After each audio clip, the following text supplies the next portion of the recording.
День за днем мы следим за развитием событий в республике и за ее пределами. Подводя итоги этой недели, я и мои коллеги расскажем о самых заметных новостях. В эфире программа «Якутия. День за днем». В студии Петр Васильев. Здравствуйте. Коротко о темах выпуска.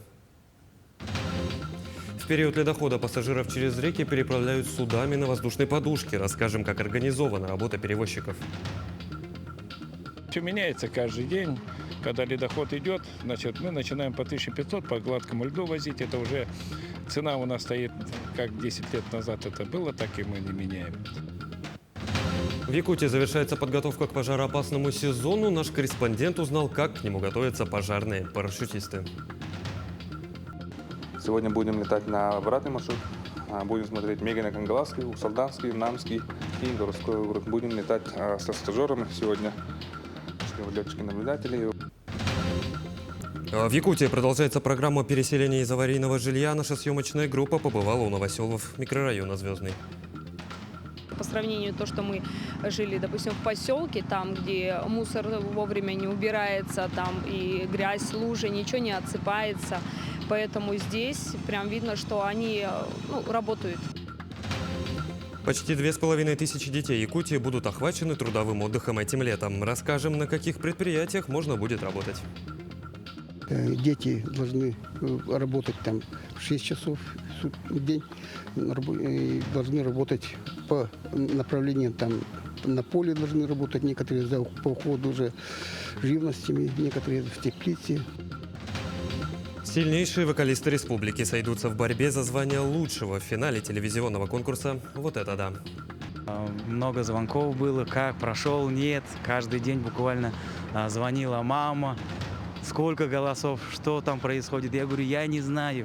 Только, говорю, через неделю будет известно.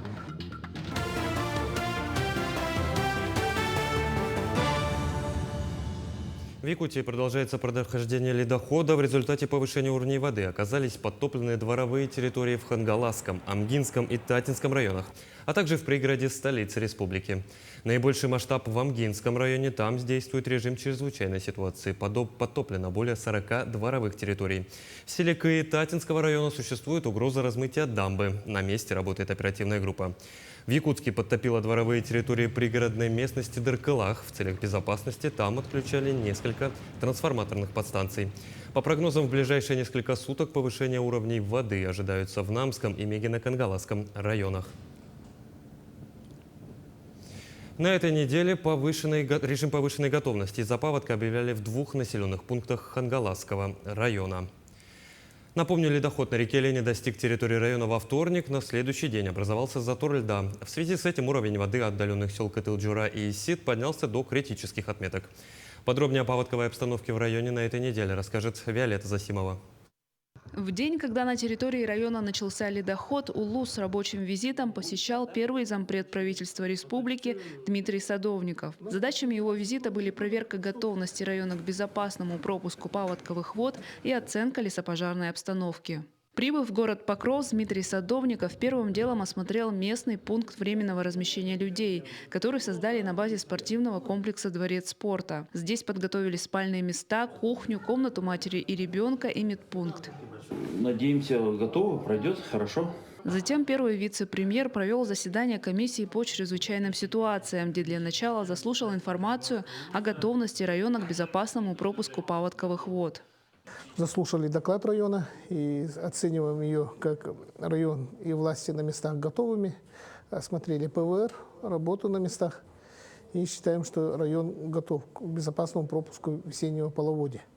На следующий день от главы Мальчигарского 5-го наслега Николая Осипова поступила информация о заторе льда, образовавшемся на островах между селами Едя и Кытылджура. К 10 часам утра уровень воды у сел Кытылджура и Исит начал приближаться к критической отметке. В этих населенных пунктах был объявлен режим повышенной готовности. На данный момент ситуация тяжелая. Подтоплено 11 дворовых территорий. Уровень воды составляет 15 метров 98 сантиметров, при критическом 16 метров 31 сантиметров. При достижении критической точки у нас начинает подтапливать первый дом, вода будет подходить к заваленке. Ситуацию держим на контроле. Оперативная группа у нас работает круглосуточно, и угроз жизни населения на данный момент не имеется. Но надеемся на лучшее, то что затор уйдет и вода пойдет на спад. В Виситском наслеге паводковые воды начали размывать дорогу местного значения, ведущую к реке. До критического уровня осталось 123 сантиметра. В связи с повышенной готовностью занятия в школе отменены. К эвакуации населения полностью готово. Распределение техники и эвакуирующих помощь людей назначены. В это время под Покровском начался местный ледоход. Тем самым основной ледоход разделился. Одна часть застряла на уровне южных наслегов, другая часть продолжила продвигаться в сторону Якутска. Затор простоял недолго. Уже в четверг уровень воды у сел Кытылджура и Исит пошел на спад. На текущий момент только верхняя кромка ледохода наблюдается на территории района. Нижняя кромка продвинулась за его пределы. Виолетта Засимова, Якутия, день за днем. В период активного ледохода затруднена переправа пассажиров и грузов из Якутска в Нижний Бестях и в обратном направлении. На переправе Нижний Бестях 202 микрорайон пассажирские грузовые перевозки выполняют с привлечением хивусов и аэроботов «Тайфун». На сегодня перевозки идут с малой загрузкой до 5-7 пассажиров. О том, как организована работа перевозчиков, расскажет Валерия Наумова. На сегодняшний день добраться до Нижнего Бестяха можно двумя способами. Самый распространенный – это на судах на воздушных подушках. Пассажирские и грузовые перевозки выполняются с привлечением более 20 единиц судов «Хивус-10» и 8 единиц аэроботов типа «Тайфун». Основными перевозчиками являются Леноводсервис и индивидуальные предприниматели. И если в начале работы судов стоимость была 1500 рублей, то с переменами на реке меняется и цена. Все меняется каждый день. Когда ледоход идет, значит, мы начинаем по 1500 по гладкому льду возить. Это уже цена у нас стоит, как 10 лет назад это было, так и мы не меняем. Потом уже начинается ломаться лед, крошится, начинают ребята рваться. Это самое... расходы на топливо и так далее, ну, сами понимаете. Естественно, и вырастает цена, и пассажировместимость потихоньку у нас на катерах уменьшается. Малая загрузка судов и сложная ледовая обстановка – именно эти критерии влияют на рост цены. С 18 мая стоимость проезда на судах на воздушной подушке из Якутска в Нижний Бестях и обратно составляет 3000 рублей в один конец. В столице региона есть две точки отправки. Это с пляжа в 202 микрорайоне и с 203 микрорайона улица Ларионова, 16. Учитывая, что с 203 микрорайона отправляется трансфер до железнодорожного вокзала Нижнего Бестяха, то основной поток переправляется именно оттуда. Раз в полчаса ходит стабильно, потому что дорога только в один путь занимает 20-30 минут. То есть 20 минут туда, 20 минут обратно, и ходит 4 штуки. Ну где-то вот одна в 20-30 минут ходит. Недавно был ремонт взлетной полосы, и поэтому всех на ЖД отправляют. Ремонт взлетно-посадочной полосы в аэропорту Якутска продолжается. Но, тем не менее, с 18 мая на период прохождения густого ледохода на реке Лени полярные авиалинии запустили авиаперевозки на вертолетах Ми-8 из аэропорта Якутска в Нижний Бестях и обратно. Пассажирский тариф на перевозку одного взрослого пассажира составит 4000 рублей, а тариф на перевозку 1 килограмма груза – 55 рублей. В целом, сразу после прохождения ледохода в навигацию выйдут паромы и скоростные суда. Как отмечают в Министерстве транспорта республики, первый рейс паромов намечен на 25-27 мая. Валерия Наумова, Иван Сорокаумов, Ренат Нахиев, Якутск. Якутское отделение авиалесоохраны завершает подготовку к пожароопасному сезону в республике. Ежедневно самолеты и вертолеты с лесными пожарами на борту вылетают на мониторинг обстановки. В случае обнаружения пожара парашютисты готовы высадиться в любой точке на подконтрольной территории. Подробнее о работе авиалесоохраны расскажет Александр Хавренко. С наступлением пожароопасного сезона у сотрудников авиалесоохраны начинается в прямом смысле слова «жаркая пора». В зоне их ответственности территория более 70 миллионов гектар. Сейчас на большей территории наблюдается 3-й класс пожарной опасности, поэтому экипажи авиалесоохраны совершают ежедневные облеты и мониторинг. Ежедневно здесь, в диспетчерской службе, мы назначаем кратность патрулирования в зависимости от класса пожарной опасности, какой находится на территории республики. Вот на сегодня 3-й класс пожарной опасности – это у нас город Якутск, но, естественно, прилежащие рядом районы – это Усалдан, Намцы, Мегина, Кангалас – 3-й класс пожарной опасности, в Покровском, Хангаласском районе тоже 3-й класс, и по Вилюйской группе тоже 3-й класс пожарной опасности. То есть патрулирование будет проводиться ежедневно. С повышением класса пожарной опасности увеличивается и количество полетов на патрулировании. Каждый день летчики-наблюдатели составляют план полетов, готовят маршруты. С недавних пор штат летчиков-наблюдателей был увеличен, и более опытные коллеги инструктируют и помогают в практике молодым. По нашему авиапатрулированию маршруту, лесопатрульный маршрут, получается 3. Сегодня будем летать на обратный маршрут. Будем смотреть Мегино-Кангаласский, Усалданский, Намский и городской округ. Будем летать со стажерами. Сегодня пришли летчики-наблюдатели. И вот сейчас у вас штурманский план. Делаем маршруты, ставим задачи, магнитный курс, предварительный. И будем, если найдем пожары, там уже будет выброска парашютистов. Перед каждым вылетом парашютисты пожарные проверяют оборудование и в первую очередь, конечно же, парашюты. Укладка парашюта занимает порядка 40-45 минут, но это тот процесс, где торопиться не нужно. Каждый из нас отвечает за свой парашют, и у каждого свой личный парашют, за который он отвечает. Я работаю тут 3 года. 1 год проработал как сезонник, контрактником. Потом мне предложили вакансию, и я поступил на официальную уже, на парашютиста. За 2 года у меня где-то 32-33 прыжка. В Якутии работают 22 авиаотделения, расположенные в разных районах. Авиалесоохрана заключает контракты с авиакомпаниями на предоставление воздушных судов, на которых и совершаются облеты территорий. Опыт прошлых лет показал, что в Якутии необходимо увеличить штат лесных пожарных, в том числе и сотрудников авиалесоохраны. В этом году у нас численность увеличилась на 150 постоянных работников. Это благодаря, конечно, правительству, главы республики. Ранее мы этих людей набирали на сезон, теперь они уже все стали постоянными. Тем самым, значит, и качество работы будет увеличиться, и оперативность, так как специалисты, все-таки эта работа связана с высокой опасностью. Не каждый сможет выполнять прыжки с парашютом. Это же не спортивные прыжки, это именно на неподготовленной площадке, в зависимости от той ситуации. Ветровая нагрузка, какая там растительность, ну, то есть очень много факторов, влияющих на доставку. Всего в якутском авиаотделении авиалесоохраны работает 555 человек.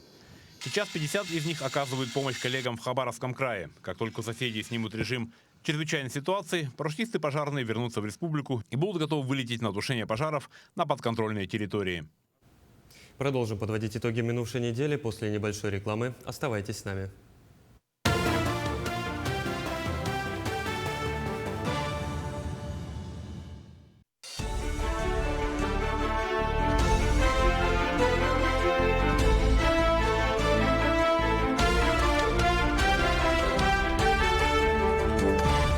В эфире «Итоги недели» мы продолжаем. В Якутии с начала пожароопасного сезона зарегистрировано 5 лесных и 30 ландшафтных пожаров. Как сообщает республиканский оперштаб, все они произошли из-за неосторожного обращения с огнем и сельхозхозяйственных палов. К настоящему времени все они уже потушены, большинство из них находилось на островных участках. Угрозы населенным пунктам и объектам экономики нет. О том, какая ответственность существует за сжигание сухой травы и к каким последствиям могут привести сельхозпалы, расскажет Лена Андреева. Традиционно весной с наступлением солнечной погоды возрастает количество пожаров от пала травы, который с легкостью может стать причиной серьезных пожаров. Так, в одном из частных дворов в селе Актемцы от пожара пострадало 3 участка. В ходе дознания установлено, что пожар начался из-за пала. Правительством России с 2015 года запрещено выжигание сухой травы на землях сельскохозяйственного назначения. С 12 мая на землях лесного фонда Мегино-Кангаласского, Намского, Усть-Алданского, Хангаласского и Якутского лесничества установлен пожароопасный сезон. В целях предотвращения лесных пожаров Главное управление МЧС России по Республике Саха-Якутия напоминает о необходимости соблюдения правил пожарной безопасности в лесу. Пожароопасный сезон запрещается разведение костров, сжигание мусора, проведение сельхозпалов и выжигание сухой травяной растительности. Жители республики не соблюдают правила пожарной пожарной безопасности производит выжигание сухой травяной растительности, находясь на территориях земель иных категорий. То есть либо они проводят это охотничьи, занимаются охотой, или же просто выжигают сельхозугодья, что категорически запрещено законодательством Российской Федерации. Сейчас по данным пожарам проводится расследование, виновные лица будут выявлены. Лица, виновные в нарушении правил пожарной безопасности, в зависимости от характера нарушений и их последствий, несут административную или уголовную ответственность, а сельхозпредприятия могут лишить средств господдержки. В некоторых порядках Министерства сельского хозяйства в 5 субсидиях, получается, требуется предоставление документов об отсутствии привлечения претендента-получателя субсидии по отжигу сухой травянистой сухой травы. В связи с этим рекомендуется всем не проводить сельхозпал на территории нашей республики Саха-Якутия, так как это влечет большие пожары на территории республики. Были случаи, когда из-за сельхозпала были очаги возгорания больших лесных пожаров.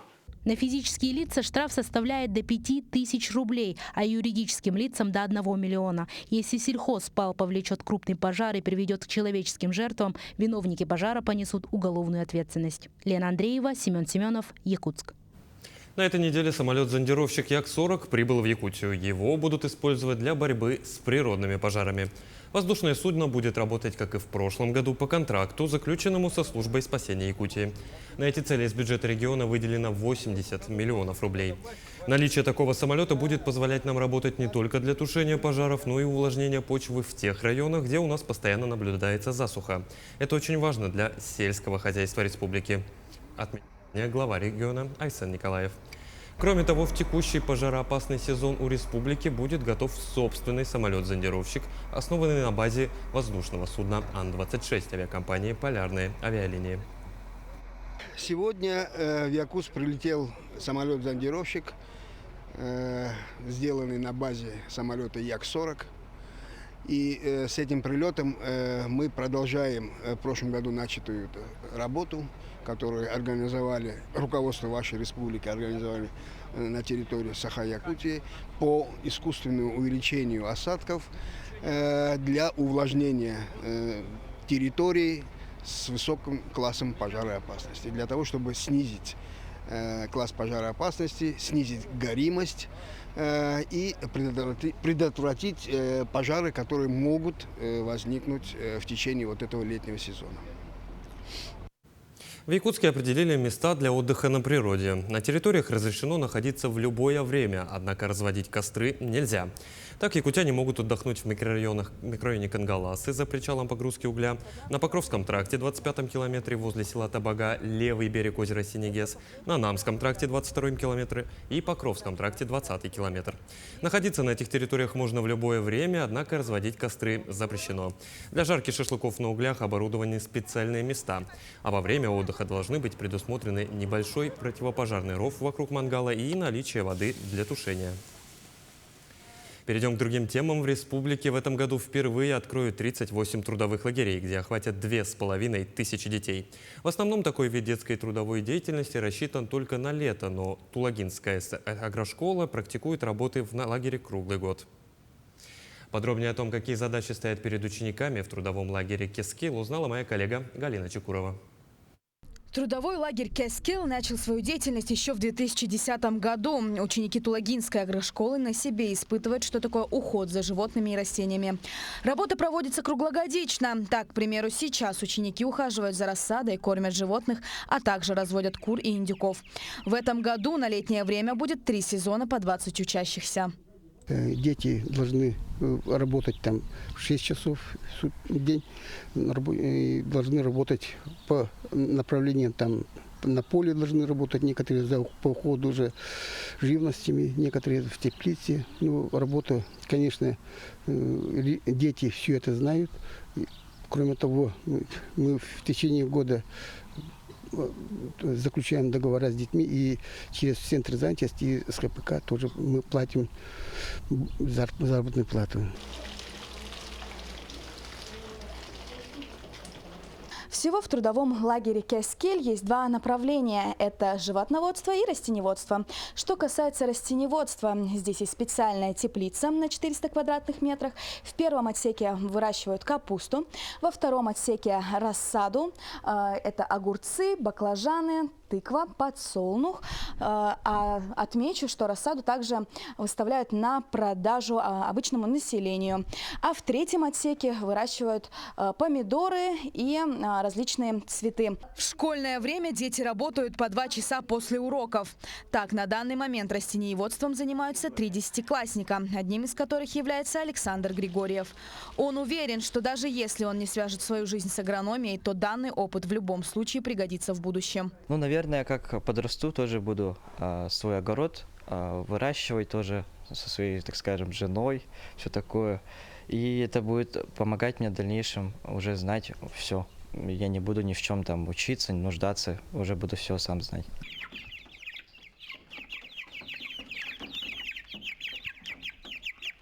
В трудовом лагере Кескель разводят индюков и куриц. Отмечу, что индюков породы Big 6 специально кормят карасями, луком, а также комбикормом.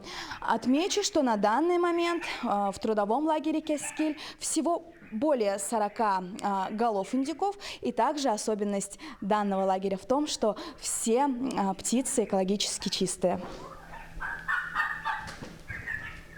А за животными ухаживают 2 десятиклассницы. Камила Киригяева чувствует особенный трепет к животным, и работа в трудовом лагере для нее не рутина, а удовольствие. И если Александр не уверен, будет ли связывать свою жизнь с аграрным делом, то Камила уже знает, что будет поступать на ветеринара. Я свою жизнь свяжусь с ветеринарией, и это даст мне хоть какой-то опыт в обращении с птицами. Работа мне нравится, и с животными мне очень нравится ладить.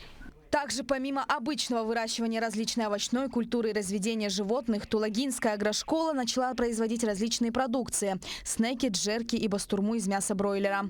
На продажу они будут выставлены после получения сертификата. Галина Чекурова, Павел Пахомов, Якутск. В Нерюнгри состоялось торжественное открытие местного отделения общероссийского общественно-государственного движения детей и молодежи «Движение первых». Эта ячейка будет объединять все первичные организации, которые будут открыты в школах, детских садах, учреждениях дополнительного образования, культуры и спорта. Участниками этих объединений станут дети с 6 до 18 лет. Также к участию движения в качестве наставников приглашаются взрослые совершеннолетние граждане. И особыми коллективными участниками движения могут стать некоммерческие организации и общественные объединения. Отмечу, что детское и молодежное общественное движение реализуется в рамках федерального законодательства. Движение охватит 12 направлений деятельности молодых людей, от учебы до творчества, от креатива до лидерства. В каждом направлении каждый молодой человек может найти себя и реализовать, что самое главное. Цель движения, прежде всего, это формирование гражданской идентичности гражданина России, Российской Федерации. Это очень важно, а личность может сформироваться, когда она может реализовываться и иметь возможности для этого. А как мы знаем, Россия – страна возможностей, в которой каждый молодой человек может реализовать себя. Продолжим подводить итоги минувшей недели после небольшой рекламы. Оставайтесь с нами.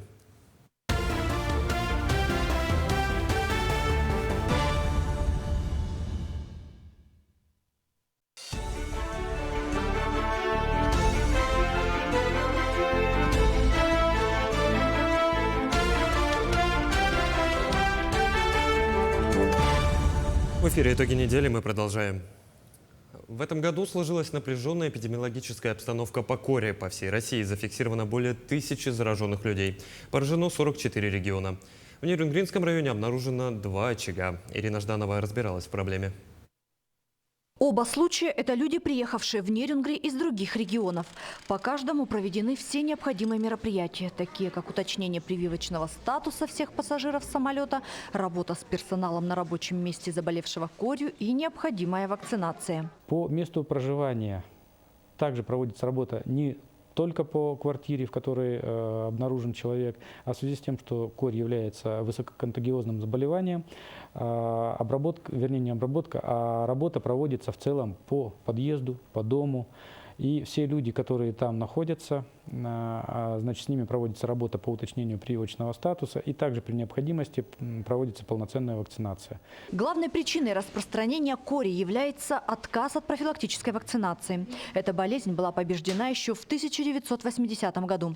Но в 2000-м из-за добровольного отказа от прививки показатели заболеваемости во всем мире резко возросли, достигнув самого высокого уровня.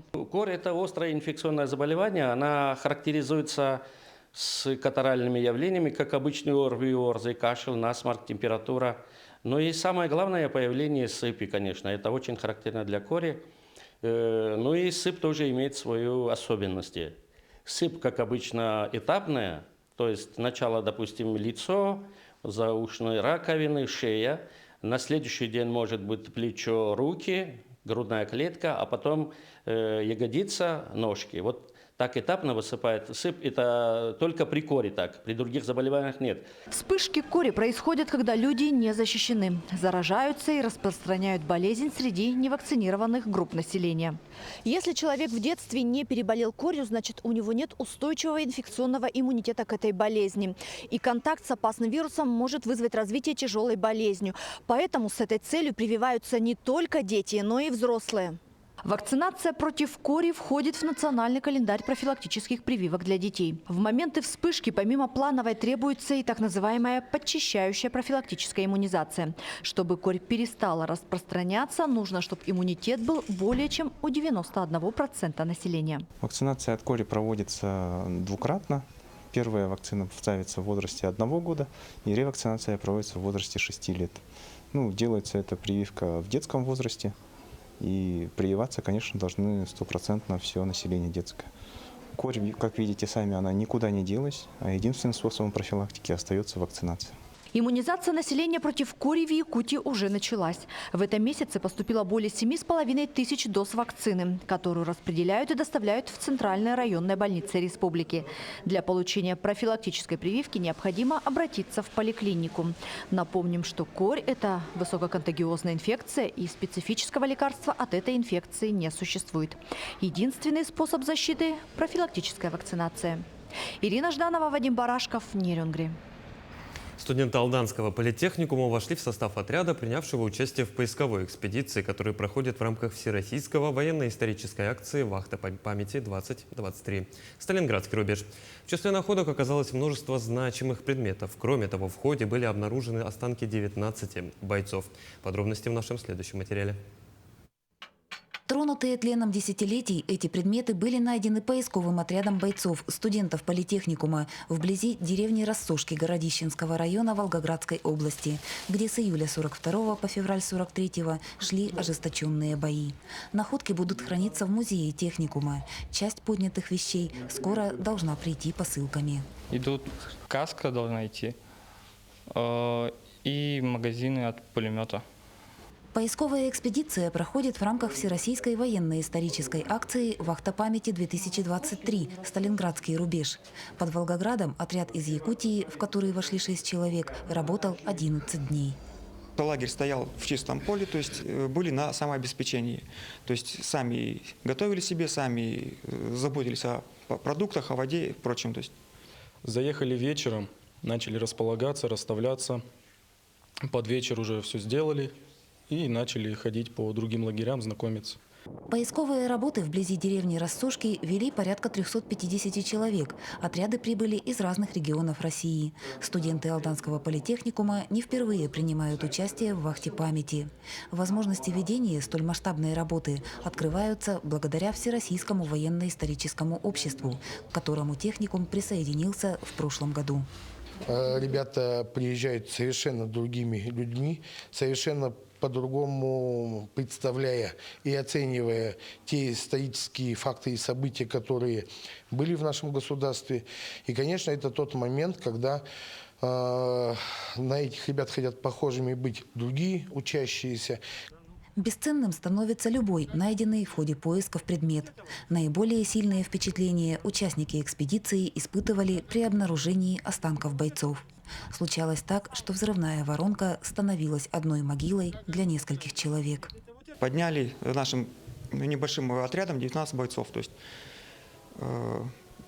сначала как бы долго ходили, искали, то есть и по степям, и по балкам, то есть по нашему вот овраге. То есть поднимали только металл, натыкались на различные материалы. Ты поднимаешь бойца, это притрагиваешься к истории, так сказать, изучаешь эту историю. Потому что копать и поднимать это очень тяжело. Но самое тяжелое это очищать, делать археологический стол, чтобы было видно, как лежит, сколько лежат. И потом поднимать уже на баннер, раскладывать и делать протокол. Останки бойцов будут преданы земле. Родственники тех солдат, которых удастся опознать, будут оповещены об обнаружении их близких. Предполагается, что церемония захоронения павших в боях состоится осенью, а их подвиг останется бессмертным. На сегодняшний день мы имеем еще ряд предложений по участию в вахтах различного периода времени, в том числе это и осенняя вахта памяти, тоже Ржев-Калининский фронт. На днях в якутское отделение Всероссийского военно-исторического общества обратились коллеги из Волгограда с просьбой помочь в поисках родственников солдата Николая Николаевича Рожицына. Его останки были обнаружены отрядом в ходе поисковой экспедиции под деревней Рассошки. Также была найдена медаль за боевые заслуги, принадлежавшая бойцу. Николай Николаевич Рожицын был призван в ряды Красной армии в июле 1942 года Якутским военным комиссариатом. Просьба к тем, кто владеет какой-либо информацией о родственниках Николая Николаевича Рожицына, обратиться в якутское отделение Российского военно-исторического общества. Татьяна Вахнина, Сергей Шипачев, Александр Лукин, Алдан. В этом году планируется закупить более 4000 квартир в рамках реализации программы переселения из ветхого жилья. На территории Якутии планируется ввод 106 многоквартирных домов, из них 6 появятся в столице республики, общей площадью более 10 тысяч квадратов. О ходе переселения и условиях в новом жилье со слов жительницы Якутска в материале Марферины Алексеевой. Долгожданные ключи от новой квартиры Людмила Павлова получила на прошлой неделе. Прежнее ветхое жилье находится в поселке Газовиков. Аварийным было признано еще в 2015 году. В новой квартире будет жить мать Людмилы. По сравнению с то, что мы жили, допустим, в поселке, там, где мусор вовремя не убирается, там и грязь, лужи, ничего не отсыпается. Поэтому здесь прям видно, что они работают. Работы в микрорайоне ведутся действительно буквально круглые сутки. Каждый день в новые дома заселяются обладатели новых квартир.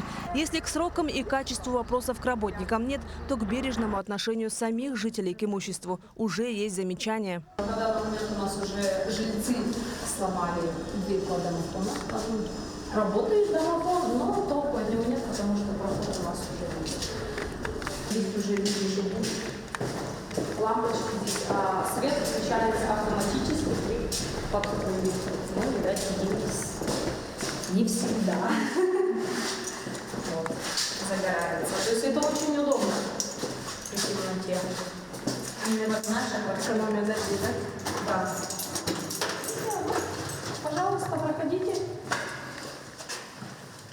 Здесь вот у нас постепенно в стадии переезда, поэтому у нас здесь все. Это очень просторная такая прихожая. Да, очень просторная прихожая, да. Получается, у нас здесь ванна сделана. Есть. Такая она небольшая, но нормально. Знаете, в деревяшках они еще меньше. Некоторые. Туалет у нас как бы есть. Тоже очень хороший. Отдельный санузел. Отдельно предусмотрено, да, вот уже? Все это, да, это все уже здесь так и было. Мы только завезли сюда вещи. Вот. Здесь у нас гостевая, одна комната, которая тоже она очень длинная. Получается, постепенно все вот сюда завозим еще. Детская комната. Все наложено. Вот. Ну и вот кухня, соответственно, тоже здесь такая. Собираем только все. Надеемся, в ближайшее время переехала, чтобы наша мама сюда. Потому что она уже ждет, не дождется. на самом-то деле. Ну и кухня, получается, с балконом, да, с выходом на балкон? Да, у нас 2 балкона. Здесь балкон и зал. Это тоже балкон. Получается, ну, светлая у нас сторона. Очень красиво здесь встречать закат. Да, действительно, вид, конечно, хороший. Да, вид хороший. Сейчас это все, когда приберется, все это сделается, я думаю, здесь будет очень хорошо. Все равно. И еще раз, сколько у вас квадратов было и стало? Было у нас 52,9, стало 56,3. Ну, квадраты как бы увеличили, очень даже хорошо. Работа над переселением населения из ветхого аварийного фонда по всей республике ведется активно. Накопительным итогам с 2019 года в этом году подлежат расселению 555 тысяч квадратных метров. Из них уже расселено 500, свыше 500, что составляет 95% исполнения плановых показателей 2023 года. Всего на реализацию программы переселения в этом году заложено 25 миллиардов рублей. В целом финансирование программы составляет 119 миллиардов. На сегодняшний день освоено свыше 40 миллиардов рублей. Марферина Алексеева, Георгий Григорьев, Якутск. Ежегодно 17 мая отмечается Всемирный день борьбы с артериальной гипертонией. Эта болезнь является одним из самых распространенных сердечно-сосудистых заболеваний. Так, по всей стране с повышенным давлением страдает свыше 40% населения. Наш корреспондент Мария Кардашевская разбиралась, в чем опасность заболевания и как его избежать. Из года в год врачи твердят, что для здорового долголетия нужно сохранять стабильный здоровый вес, соблюдать режим сна и бодрствования, избегать чрезмерного употребления соли, алкоголя, курения. Но статистика звучит удручающе. В республике зарегистрировано 115,5 тысяч больных с артериальной гипертонией. Из них 84 тысячи находятся на диспансерном наблюдении. А между тем повышенным давлением дело не заканчивается. Если вовремя не обратиться к врачу, это чревато опасными последствиями. Это хроническое заболевание, постепенно прогрессирующее, приводя к грозным осложнениям, как сердечная недостаточность, инфаркт миокарда, инсульт, сосудистая и почечная недостаточность. Основными факторами риска развития артериальной гипертонии – это возраст, избыточная масса тела, наследственная предрасположенность, избыточное потребление соли более 5 грамм в сутки, курение, злоупотребление алкоголем, гиподинамия. Очень важно контролировать свой уровень артериального давления, соблюдать рациональное питание, вести активный образ жизни и отказаться от вредных привычек. Важно помнить, что болезнь не начинается в одночасье. Ее запускают годами. Как правило, человека беспокоят головные боли и забывчивость, которые он считает нормой. В это время в его организме идут необратимые изменения. Сосуды обрастают атеросклеротическими бляшками и сужаются. Его также называют невидимый убийца. Почему это опасно? Потому что, во-первых, часто пациенты не замечают, когда у них начинается артериальная гипертония. Это начинается, бывает, что у мужчин немножко пораньше, лет в 20, 25, 30 уже может быть повышенное давление, которое не беспокоит людей, с которым они ходят, а при этом цифры могут быть довольно-таки высокие. И так человек может жить десятилетиями и считать себя абсолютно здоровым. Во-первых, я потеряла память. Я стала забывать все. Вот это раз. Во-вторых, у меня очень кружится голова. Даже до сих пор я без тросточки не хожу. И давление у меня повышается периодически. Скорую вызываю и сюда приезжаю. Все. Ну так, голова побаливала. Может быть, это было давление, но я не мерила, так скажем. Да. Я была абсолютно здорова. Я даже не ожидала и не думала. Врачи советуют после 30 лет начинать периодически измерять свое артериальное давление. Если вы заметите его повышение, либо будете плохо себя чувствовать, необходимо обратиться к врачу. Ну а для получения более детальной картины лучше всего раз в год сдавать расширенный анализ на холестерин. Он называется липидограмма. То есть, если повышен холестерин, то 100% нужно обязательно посмотреть, сколько у вас содержится липопротеидов высокой и низкой плотности. Это дополнительное исследование, отдельно оно идет. То есть, уровень общего холестерина – это базовый уровень, но нужно еще желательно посмотреть по фракциям. Когда вы сдаете холестерин, и этот холестерин, он делится на несколько фракций. Да? Вот. И нужно посмотреть соотношение, точнее не соотношение, уровень липопротеидов высокой и липопротеидов низкой плотности. Вот, все это вместе, это и есть анализ на холестерин. В норме артериальное давление может колебаться до значений 140/90. И важно не допускать скачков выше этих пределов. Ведь, как гласит известная истина, лучше предупредить болезнь, чем ее лечить. Мария Кардашевская, Семен Афанасьев, Якутск. Продолжим подводить итоги минувшей недели после небольшой рекламы. Оставайтесь с нами.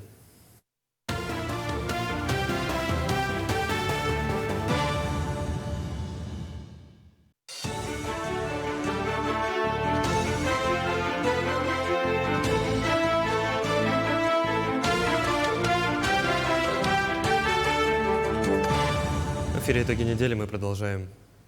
Проект режиссера рядового Чаирина Дмитрий Кольцов получил поддержку Министерства культуры Якутии. Сейчас фильм под рабочим названием «Звезда» находится на стадии предпродакшена.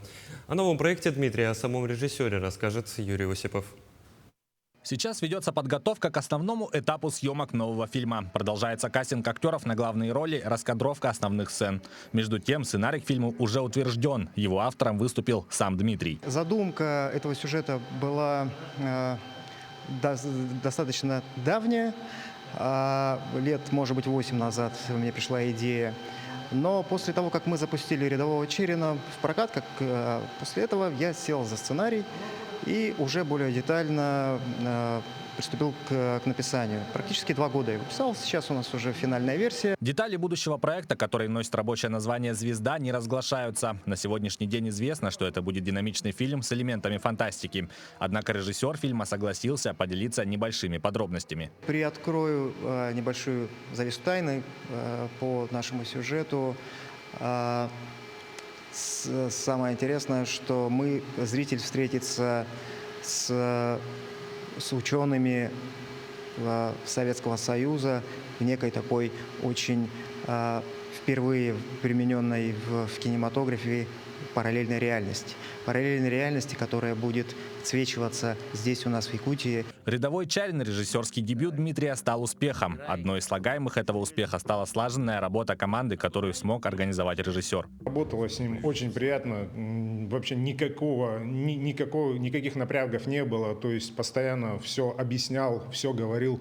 С нами постоянно был, все рассказывал, что от нас требуется. Мы очень спокойно вживались в роль, так сказать, и работали на одном дыхании, в общем, все нормально, все. Я очень рад, что мне повезло с Дмитрием работать. «Рядовой Чаирин» стал дебютом не только для Дмитрия, как для режиссера, но и для Юрия, как актера. До этого момента он даже не мыслил об актерской карьере. Работа над этим фильмом приоткрыла для него мир кино, который ему полюбился. После премьеры фильма ему стали поступать и другие предложения. Вы знаете, желание появилось, и даже больше скажу, еще снялся, еще в одной картине снялся. И, честно сказать, еще есть предложение пройти кастинг. То есть такое уже пошло немножко. Съемки «Рядового Чаирина» стали для Дмитрия воплощением мечты. По его собственным словам, каждый, кто прикоснулся к магии создания кино, мечтает однажды снять собственный фильм. Его съемки, а затем и полученный результат подарили уверенность в своих силах, а также бесценный опыт. Оптимизация процесса построения графики, потому что в «Рядовом Чаирине» было очень много графики, было очень много съемок на зеленом фоне, а ресурсов у нас было не так много, потому что все знают, что бюджет у нас был небольшой. Новый фильм Дмитрия – фантастика. Чтобы погрузить зрителей в этот мир, автор использует графику. Серьезным подспорьем для этого является XR-студия, которая позволяет перенести события в любую локацию.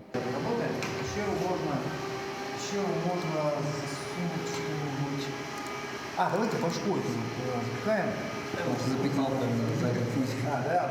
XR-студия – мощный инструмент для изменения и даже создания необходимой реальности, однако далеко не единственный. Сегодня в распоряжении кинематографистов целая медиалаборатория, которая способна облегчить процесс создания фильмов. Медиалаборатория является пространством, которое включает в себя практически все этапы постпродакшена. И помимо XR-студии, в которой снимаются сложные сцены с использованием компьютерной графики, здесь также есть возможность записи звука, его сведения и даже цветокоррекция. В результате весь отснятый материал здесь можно превратить в полноценный фильм. Дмитрий планирует показать зрителю увлекательную историю в удивительном мире. Съемки планируется начать 1 июля. Создатели рассчитывают, что премьера фильма состоится в период новогодних праздников и станет еще одним подарком для всех кинолюбителей. Юрий Осипов, Иван Сорокаумов, Якутия. День за днем. Народная примета гласит: жениться в мае всю жизнь мается. С чем связано такое суеверие, стоит ли в него вообще верить? О майских свадьбах, о статистике бракосочетания, о парах, которые не побоялись создать семью в этот весенний месяц, наш следующий материал.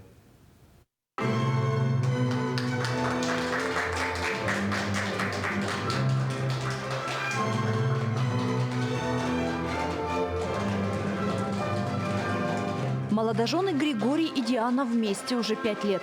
Решили сыграть свадьбу в мае, потому что это самый любимый месяц. Познакомились мы в клубе 8 марта. Там увидел я ее, самую прекрасную, красивую, первый раз в жизни там ее увидел. Ну и все, и как-то завертелось, то все, и стала вот теперь сегодня моей женой.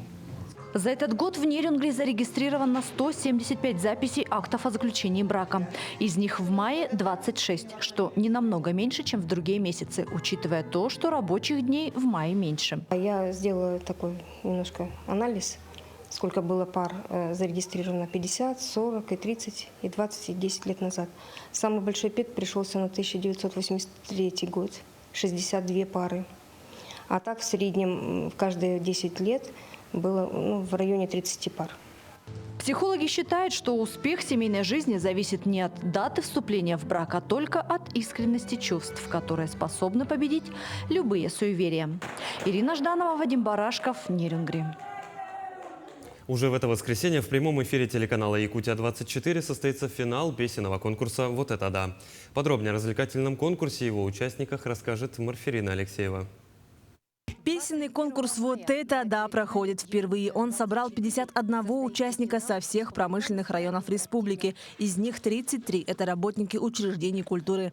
Для того, чтобы съемочная бригада телеканала провела отборочные туры в Нерюнгри и Мирном, было преодолено почти 5000 километров по федеральным трассам. Первые съемки состоялись в городе Нерюнгри, центре угледобычи нашего региона. Здесь состязались вокалисты Нерюнгринского и Алданского районов. Затем в Мирном, в столице Алмазного края, сюда съехались участники из Ленского и Алекминского районов. У каждого города, оказывается, свой почерк. Мы так поняли, что свой характер, своя манера исполнения. Например, в Нерюнгри и в Алдане, как нам показалось, люди очень любят исполнение такое спокойное, что-то в жанре шансон, наверное, я бы даже так сказала, да. В Мирном здесь более такая разнообразная палитра была представлена. Это начиная, скажем так, от академического пения и заканчивая эстрадными жанрами какими-то. То есть люди поют в разных жанрах. А Якутск нам показал целых 2 романса. По итогам еженедельного голосования в финал прошли 12 участников. Сегодня все финалисты находятся в Якутске, где усиленно готовятся к заключительному выступлению. Сультим Дашипылов, один из финалистов конкурса, в Якутске гостит впервые, родом из Республики Бурятия. Несмотря на то, что имеет вокальное образование, уже как 15 лет не поднимался на сцену. Прохождение в финал стало для него неожиданным сюрпризом. Много звонков было, как прошел, нет. Каждый день буквально звонила мама, сколько голосов, что там происходит. Я говорю, я не знаю, только, говорю, через неделю будет известно. Сам был, как говорится, в неведении, что происходит, пройду ли я, не пройду ли. Верил, как говорится, Бог есть, увидел, помог. После выхода проекта в сеть интернет организаторы заметили, что к голосованию подключились жители разных регионов страны. Мы заметили, что активность по СМС-голосованию у нас идет не только из Якутии, но и из других 24 регионов нашей страны. Поэтому я думаю, что было интересно не только нашим зрителям, но и даже зрителям других регионов. Кто же станет обладателем призовых мест конкурса, мы узнаем уже на этих выходных. Финал в прямом эфире начнется 21 мая в 19 часов. В итоге определятся 2 победителя. По мнению жюри и по выбору телезрителя. Голосование пройдет в конце прямого эфира. Марферина Алексеева, Иван Сорокаумов, Якутск. Такой запомнится минувшая неделя глазами наших корреспондентов. Вы смотрели итоговую программу «Якутия. День за днем». Мы и дальше продолжим следить за развитием событий в республике и за ее пределами. Ну а я с вами прощаюсь. Всего доброго.